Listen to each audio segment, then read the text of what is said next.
Hello to you all, and welcome to Pyramid Energy, a journey through intuition, wisdom, and loving insight.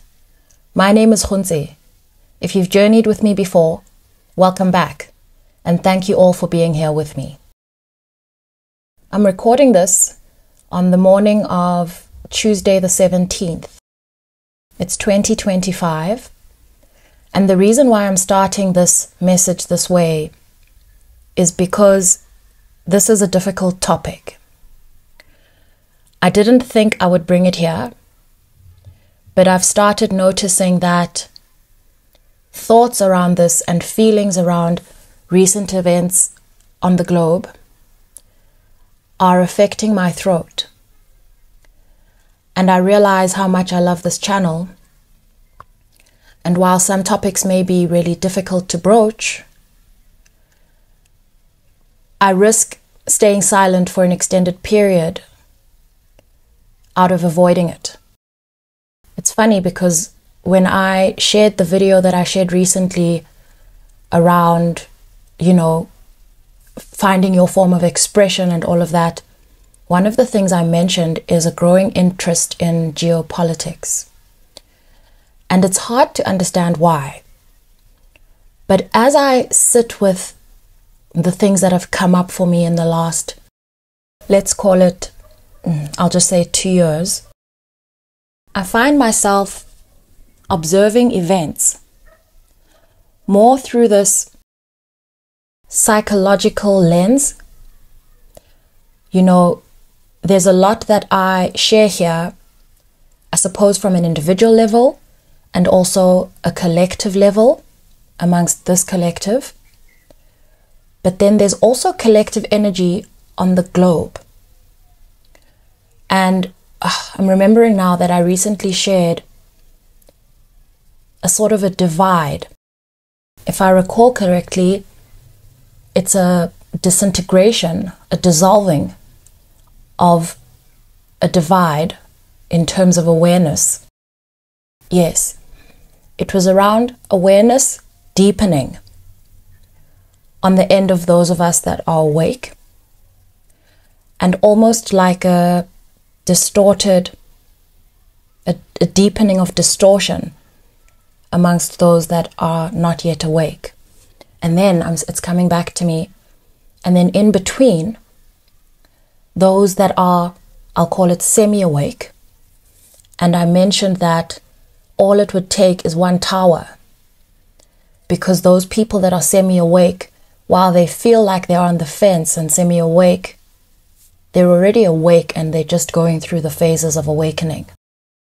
There was also a message around those of us that are awake, our awareness around what is actually going on in this material world, that coming through with more clarity. As I share this, my hands are shaking. And the only way I can process this is that it's a sense of fear. And I recognize that it's a sense of fear out of trauma because of what happens when you touch on certain topics. Because we are all humanity, okay? We are all humanity. However, when a political topic arises, it's as if one can forget and almost be blinded by our physical appearance, our geographical location, our historical background. And then truth and wisdom are at threat. I'm not saying they could ever really be at threat. I just mean our awareness of them and their integration come into threat because of fear of repercussion. Truth is a certain way. Truth is truth. Wisdom is wisdom. It is always true. It does not rely on a circumstance.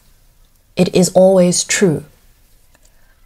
And depending on where one finds themselves, surrounded by who, where they are, sometimes their experience, because again, it's a human experience, and so We are living this. We are living through these times. And one might feel like me, you know, like I have a voice that I can use. It's become easy for me. I'm at ease sharing my voice on this channel. And I find myself being challenged where what I know may alienate people. But then I'm reminded that there was a time on this channel that I held this fear. I had this fear of speaking my truth. And so I'm not going to share an opinion, because I recognize, you know, I am a Black South African woman. Okay? And I cannot completely discount my lens.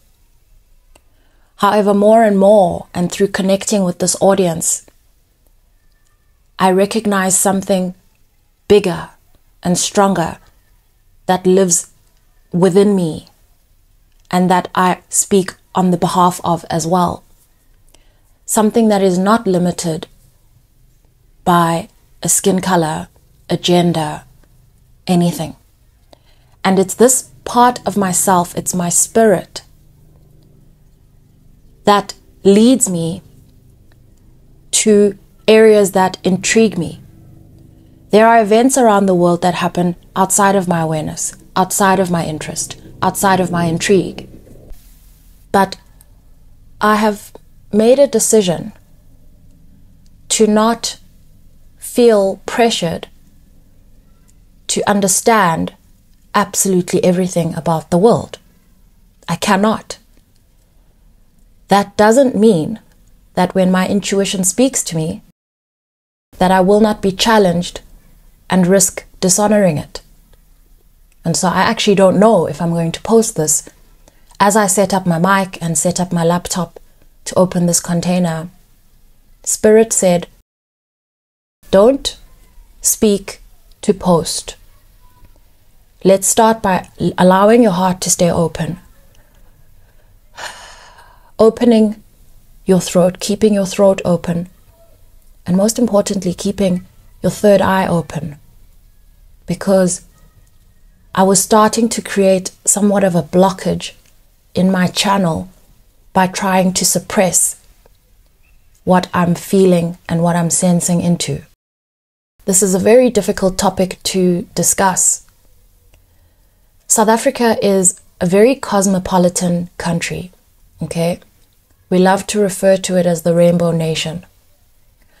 However, when events like this arise globally, because it's cosmopolitan, you know, it's like a melting pot. We talk about this in this country. But global events become very triggering because they represent so much more than just global events. And so one often observes trauma starting to play out in conversation, in what is said, in what is not said, and in what is perceived about what the other person believes and thinks. It becomes very personal. With all this said, I recognize that South Africans are not the only ones who have this challenge. What I'd like to share as a start is that in our knowing of our oneness, any global event is no exception. And I've brought this here because for 4 days now, I've been watching YouTube videos. And, you know, I do this to educate myself, and I go to YouTube because I find it to be the most free platform in terms of speech, freedom of speech.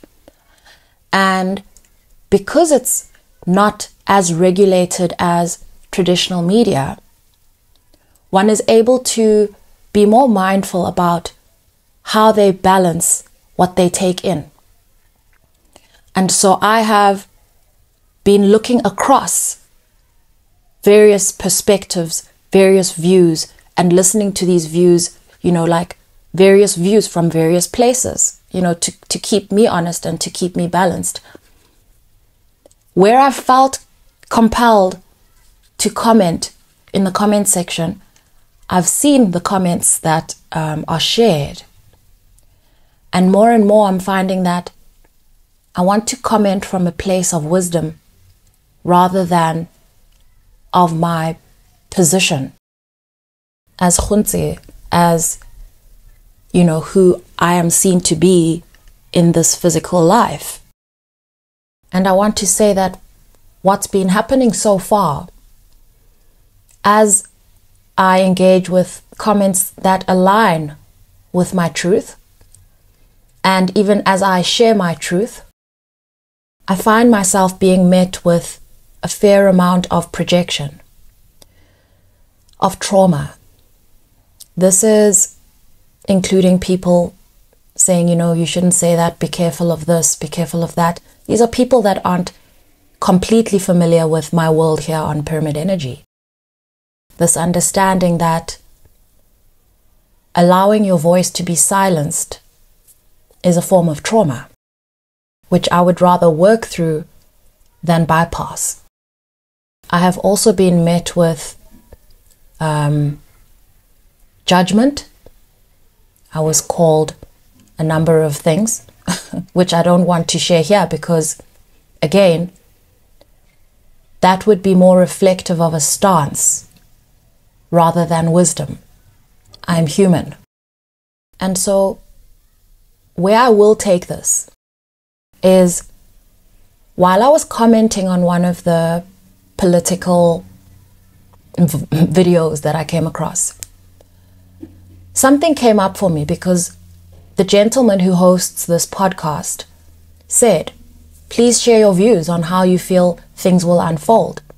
Very welcoming of various views. And he just said, yeah, we're South African, but, you know, he's basically saying we're part of this greater world. And to a large extent, this does affect us. And so we hear not just about South African politics, we hear about geopolitics and global politics. As I reflected on what do you think is going to happen here, because now I accepted this as an open invitation to truly share what I believe will happen. What is happening? I was reminded of a post I shared in the community page of this channel 6 days ago. When I shared it, I actually didn't totally understand the context. To an extent, it did reflect something that was playing out for me personally. But everything I share here is personal, but also a reflection of collective events. It's energy. It's energy. It's not particular to a person and an event. I shared, I don't know who this is for, but the story of David and Goliath has been coming up for me for some time now. If this is for you, know that there has never been a more important time to keep your faith, to trust that you are where you are meant to be, and to make decisions based on the option that leaves you with a sense of peace, irrespective of how it may appear. This is because when you're awaiting instruction from the divine, especially when stakes appear high, that confirmation will speak to you through a feeling. Also, allow yourself to be open to the most unlikely sources of help. And this part that's coming next gave me goosebumps when I revisited it this morning. I have an image forming of a rough wind blowing, of you feeling like you could become the rubble, then realizing that the force behind you, the wind, is actually sending you somewhere that feels beyond your control, to strike something else beyond your understanding. David was never the underdog. Keep the faith, follow peace, stay humble. Lots of love. I believe that we are being showed something here. We are being showed something that goes beyond them and us. The reason I mentioned stay humble here, why it's relevant, is because the concept of strength versus courage. One can see that strength is something that appears physical. that relies on size, that relies on, strength, fortitude. Whereas courage comes from a deeper place and relies on something greater, something deeper, something that may not be apparent. To me, this is what the story of David and Goliath represents. And again, this is a story that holds a lot of wisdom. I'm giving it attention here because it came up for me and I didn't understand why. And as I re-engage the story, I'm finding that there's a resonance that I cannot ignore. I believe that we are being showed something here. And in the face of so much brutality and bloodshed, okay, irrespective of which end it comes from, irrespective of which humans find themselves in which part of the world and therefore which positions they inherit, whatever it is, we understand that these are events that play out through humans, not necessarily because of humans. I'm mentioning this just to allow us to zoom out of that us versus them that tends to rear its head, as you get closer to the crux. But I get the sense that this is a tower representing an event that takes place in divine timing that results in a shift in perspective. I don't believe that this perspective shift is inherently around who is right and who is wrong. You see, this is not how I'm feeling it. I believe that there's a lesson that is going to be taught here, that is being showed here, around the difference between strength and courage and the true meaning of power. And because we are dealing with perspective being how something is perceived, how power is perceived. Perspective is what determines our awareness, the depth of our awareness and its clarity. And so now we're dealing with the mind, because once perspective shifts, whether it's pivoting or adjusting, once it shifts, it has the power to bring awareness to the mind that was not there before. The mind being what we have and use to take action and to make decisions, and also what we use to transform things here in this world. These events are a material manifestation of the collective masculine, its beliefs, its wounds, its toxicities, its distortion, how it's structured, and its order. These current events are very difficult to witness. They're very difficult to experience from a distance. I cannot imagine experiencing them, living at the heart of them. But these events are about balance. These events, one can see it this way, are what may need, let me stop mincing my words, what needs to take place in order for a shift to take place. This has been so challenging for me. But what really pulled me to sit down and talk about it is that I have this gift of intuition, and I deep dive on wisdom. And I work very hard in my life on my mindset and how I integrate wisdom into my life. And so to sit and pretend as though wisdom is not playing out on a global scale is remiss of me. To use my voice only to get myself out of a certain situation, to change my own life, for my own prosperity, for my own material benefit, to share my gift and to share my words, which I so much enjoy. I feel like it would be to misuse my voice, to limit it to what is convenient, to limit it to what will not have me alienated. Another thing that's coming up for me is that as we observe all of these events, our minds are at work, our hearts are at work, our minds are at work. And so how we show up also affects the energy. This is in what we say and in what we don't say. As humanity,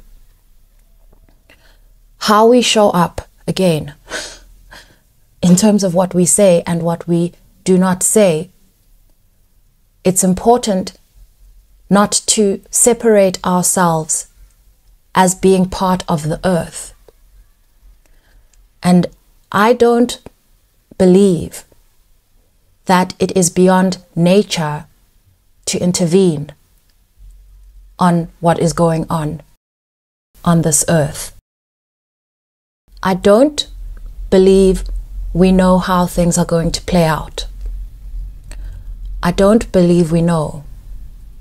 But I believe that we are all going to be surprised. I said those last words as 2222 showed up on the time. I'm going to leave this here. I hope, it is my hope, that my words land appropriately and as intended. While I say this, I recognize that in certain cases they will not. And I believe that that is okay. And I'm going to allow my intention to have more room here than my result. Sending you all so much love. And also, I want to share a wish that even though the globe is going through these trying times, we can still hold space to keep our hearts open and keep our minds open, because this is where transformation takes place. Sending you love.